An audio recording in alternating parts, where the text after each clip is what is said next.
What is going on, guys? My name is Ben. How are you guys doing today? What I have for you today in this video is a product review. And now these kinds of product reviews I haven't done for a while, and these are basically called what I call ancient reviews, which is basically where I review a somewhat old product or an old product that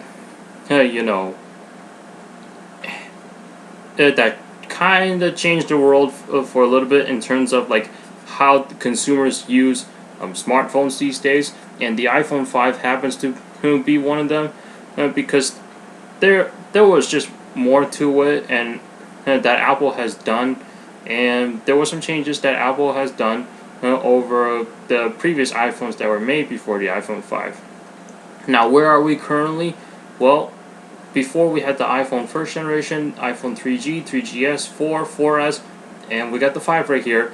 Then the 5 got discontinued to be replaced by the iPhone 5C, and then there was the iPhone 5S, the upgrade from the iPhone 5, and then now we have the iPhone 6 and the iPhone 6 Plus, and both of those phones have gotten bigger. The 6 Plus just happens to be larger.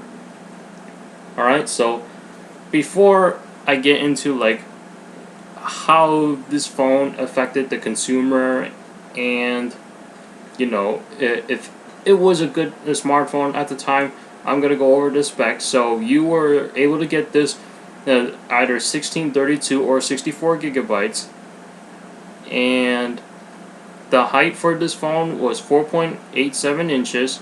Alright, the width was 2.31 inches, the depth was 0.3 inches, and the weight is just only 3.95 ounces. Alright, and of course this supported, GSM, CDMA, and then, with the 4G LTE from the carriers that it was supported on.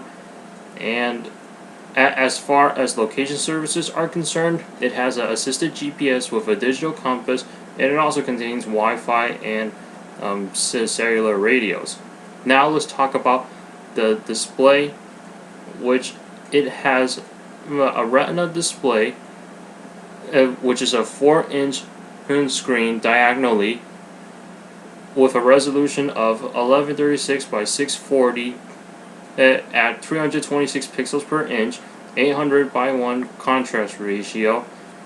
Alright, and it's supposed to be fingerprint resistant or oleophobic coating, but with any electronic devices,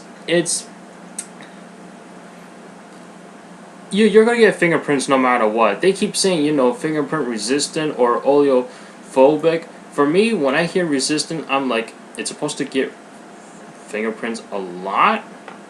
I don't know, because no matter what, you're still gonna get fingerprints.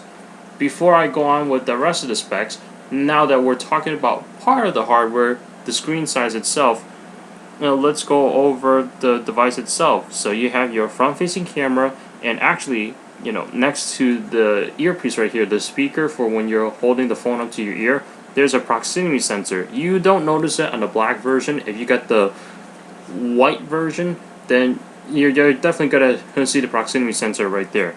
You got the home button, and like I mentioned before, 4-inch screen, which increased from 3.5 inches from all the other iPhones, and this was 4 inches. On the bottom, you got the headphone jack, you got a microphone, and Apple actually changed from the 30-pin connector to the lightning connector with a speaker grill, and you got 2 pentalobe screws right there. Alright, and on the left side you had the vibrate switch, and you got your volume buttons right there, and on the top you got your sleep wake button. On the right side you got nothing but the SIM card slot, and then on the back you got this two-tone glass look with the camera and then the microphone, as well as the LED flash for when you're taking pictures with flash or when you're recording video in the dark. Alright, now speaking of the camera, you got an 8 megapixel sensor for the rear, and you can take panorama shots with this. It records an HD video, 1080p up to 30 frames per second, and the FaceTime HD camera, which they call the front-facing camera, is 1.2 megapixels, and it records in 720p video up to 30 frames per second, with autofocus, tap to focus, face detection, and so on and so forth. Now I'm going to cut it right here to give you guys some footage as well as some photos that I've taken with the iPhone 5, and you be the judge on how it looks.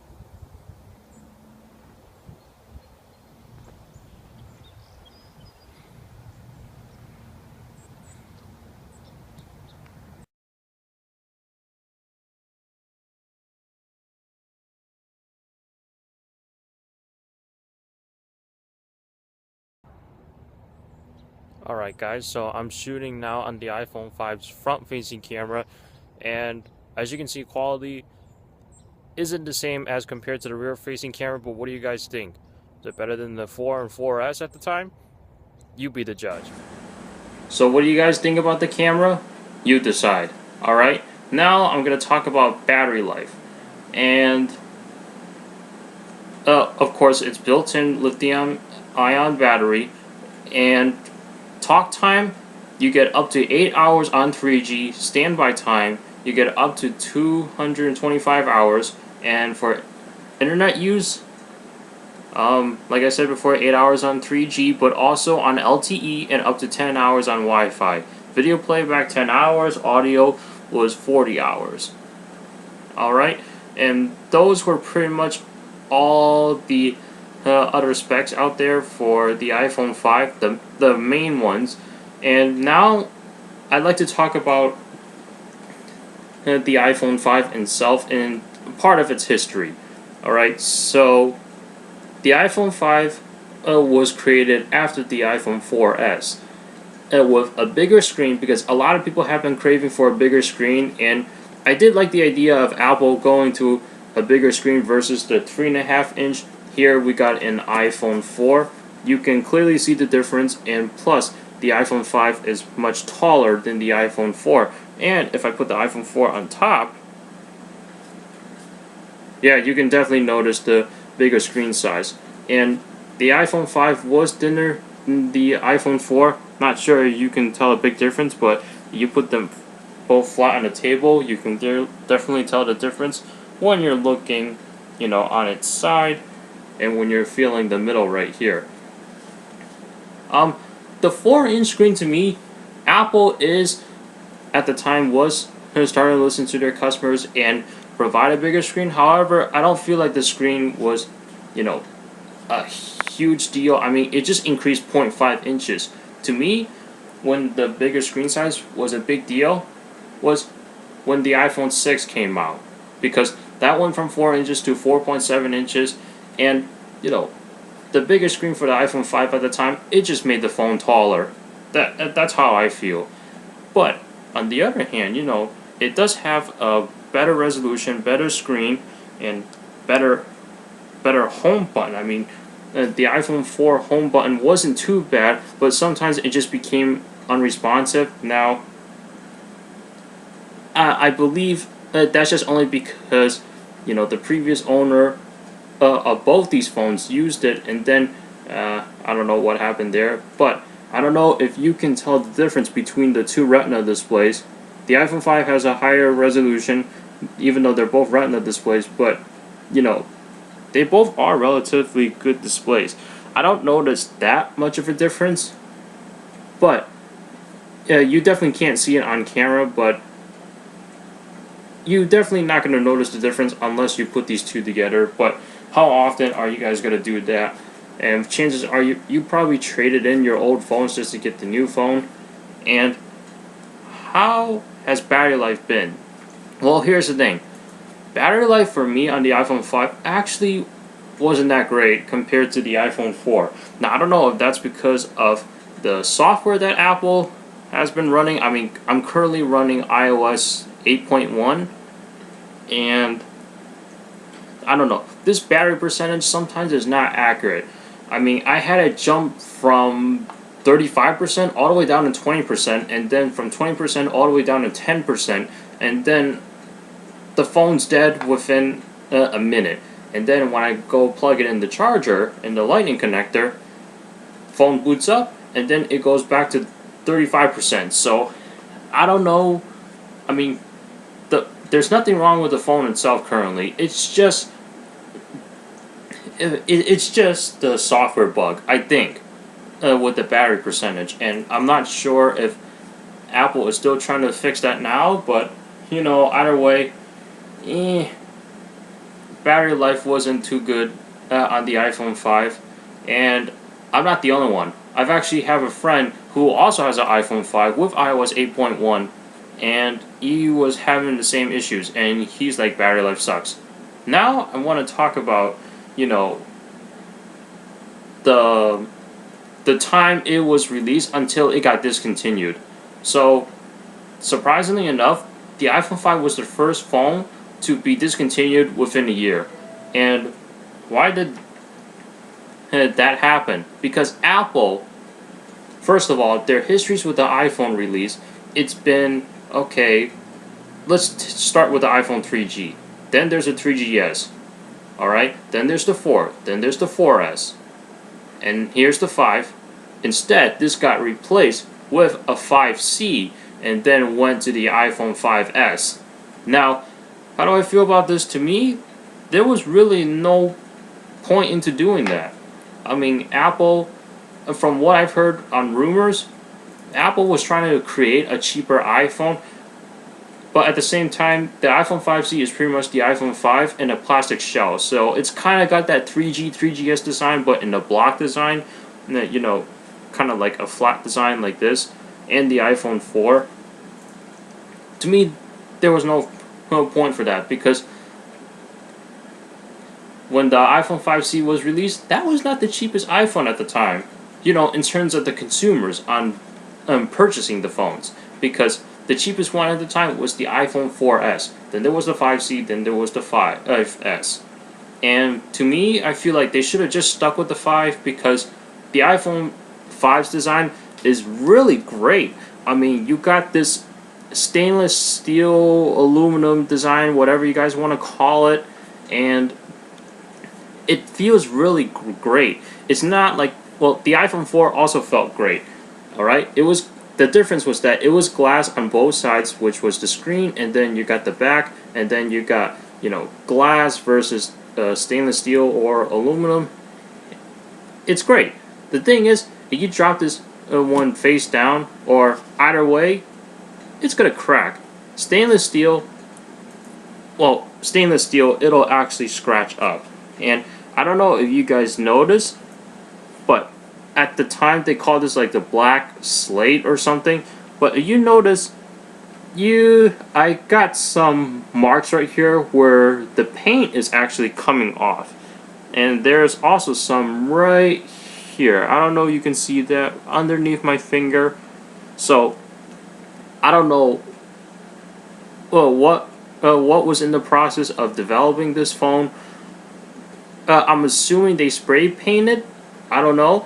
What I've heard was, when Apple created the 5S, instead of making the black slate design that the iPhone 5 had, they decided to make a gray version, and they called it Space Gray. Apparently that was supposed to be scratch resistant, like not as severe to scratches as the iPhone 5, but at the same time, you just have to be careful with your phones. I mean, the previous owner did have a case on, which was the OtterBox Commuter series right here, and yeah, this phone protects it.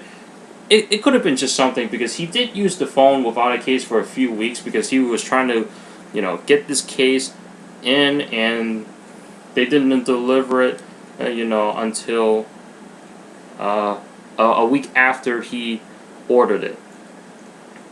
But either way, was the iPhone 5C a good choice? I feel like that wasn't the best move that Apple did, because that wasn't really considered a low-end cost iPhone. If that was going to be a low-end cost iPhone, they should have just done away with the 4S, kept the 5, and then put the 5S out there on the market, and just get the 5C free on a 2-year contract. That would have been a low-end cost iPhone. Now, at the same time, like, this could be a low-end cost iPhone because it's cheaper for Apple to develop. I think. I don't know. But either way, I really like the iPhone 5's design.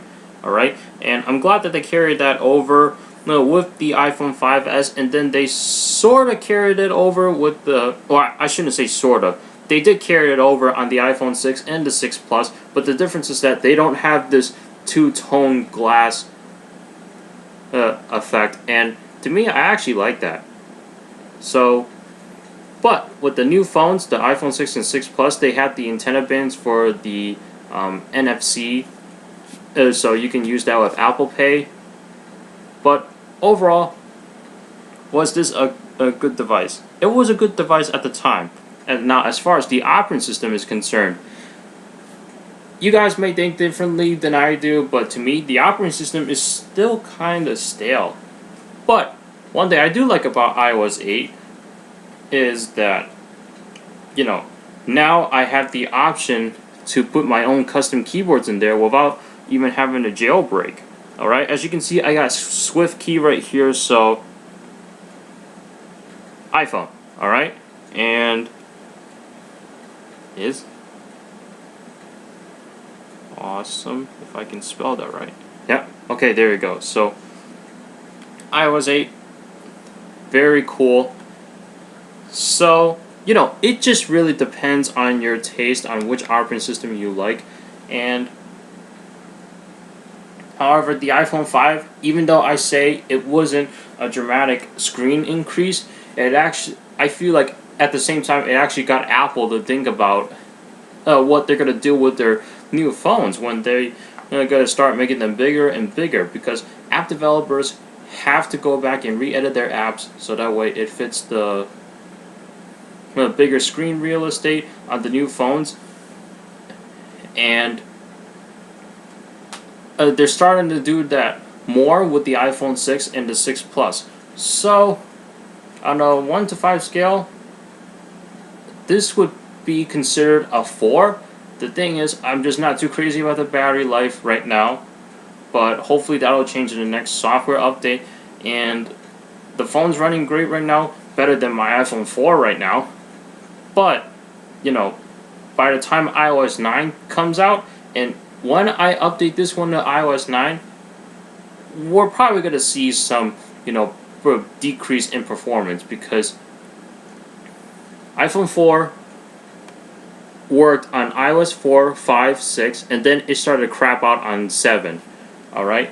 iPhone 5 works on iOS 6, 7, now on 8. A little bit stutter, but not as bad as the iPhone 4 running on iOS 7. And then I'm assuming iOS 9, that's when its last leg is going to fall. So, what do you guys think? Did you guys like the iPhone 5? When you had the iPhone 5, did you enjoy it? Or did you get rid of it and got an Android phone? Or did you get rid of it for a 5S or the iPhone 6? You know, and go ahead and leave a comment down below. And before I go, I just wanted to show you guys something about the SIM card before I forget. So Apple, again, with the thinner design, they made the SIM card smaller. But they stopped doing that, you know, ever since the iPhone 5. So let me first show you guys all the sizes. Alright? And I have 3 different sizes right here. Let me just get these together. Alright, so here is your mini SIM, which was on the older iPhones, from the iPhone first generation to the 3GS. Then you have the micro SIM from the 4 to the 4S, and now you have a nano SIM, which is even smaller, from the 5 all the way to the current phones right now, the iPhone 6 and the 6 Plus. So with Apple, you know, packing the internals in there a lot tighter, they had to make smaller SIM card sizes, and AT&T had no problem with that, and as well as all the other carriers that use them. And this was the first phone to bring 4G LTE for faster network speeds on cellular data.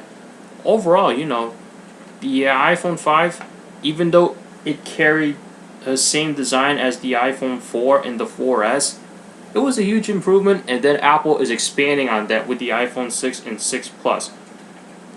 Alright, so thanks so much for watching, and I'll see you guys in the next one. Take care.